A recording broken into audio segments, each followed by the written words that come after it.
This eggplant lasagna tucks baked eggplant and a generous layer of pesto right between the sheets. You need eggplants, tin tomatoes, onion and garlic, lasagna sheets, a good basil pesto, and parmesan. Slice the eggplants thinly, brush with olive oil, and season. Bake the slices for 15 minutes until soft and lightly browned. Simmer onion, garlic, and tin tomatoes into a rich tomato sauce. Spread a little sauce in the dish and lay lasagna sheets on top.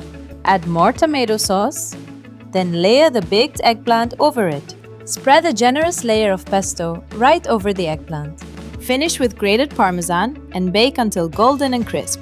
Let it rest 10 minutes, then garnish with fresh basil and serve.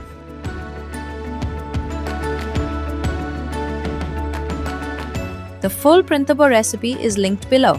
Give it a try, and I'll see you in the next one, lovelies.